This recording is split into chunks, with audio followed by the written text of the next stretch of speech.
Cold War introduced so many characters. Today I'm going to cover the best ones. Welcome back to Game Shame, let's get into the video. Number 10, Sims. Sims is one of those supporting characters helping out the main cast during the mission to track down Perseus. He does not go out into the field, but players fight alongside him in the flashback mission in Vietnam. Because of the trauma of that day, he no longer goes out into battles. Seeing a character who is not all gung-ho about going into a firefight is fairly unique for Call of Duty. Number 9, Perseus.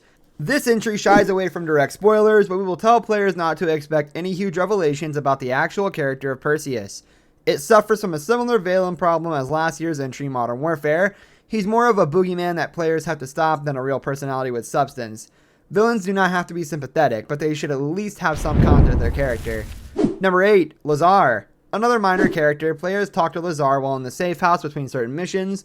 While not a particularly special personality, it's fun to see the rapport between him and Sims. He also has a crush on Parker, something which comes up during levels to comedic effect. Despite the serious narrative, the game is generally funnier than past COD games, though it never feels distracting. Number 7, Adler. Players spend most of their time on missions with Adler. He seems like a great guy and is fully dedicated to completing the mission.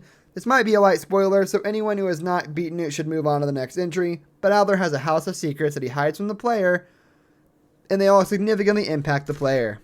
While the character has its reasons, one cannot help but feel betrayed by Adler. Number 6, Belle. Belle is the main character, and the player customizes several aspects of the protagonist, including their background and perks.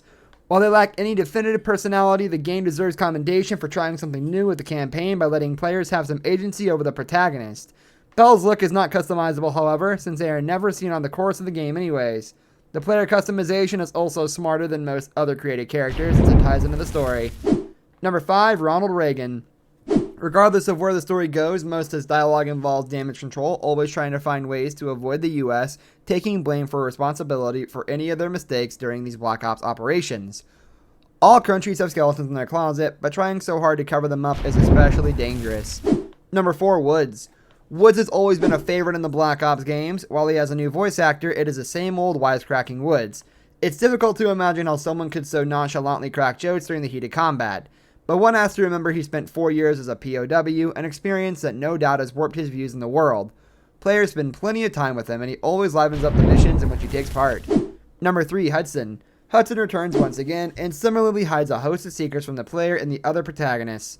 He would insist there was no reason for the main character to know the info he keeps from them, but everyone else disagrees.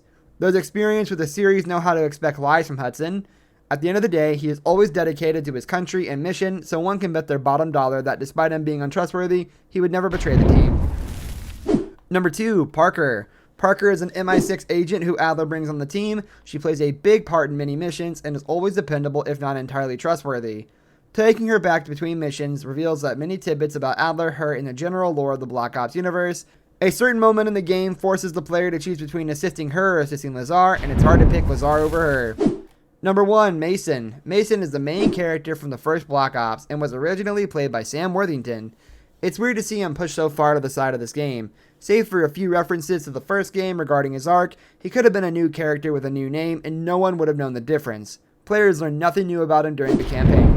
This brings us to the end of our video. I hope you enjoyed it. Hit like if you did, and don't forget to subscribe to our channel so you don't miss out on any of our videos in the future. Also watch the 2 videos that are on your screen because I'm sure you'll love them. With that, I'll see you in the next video.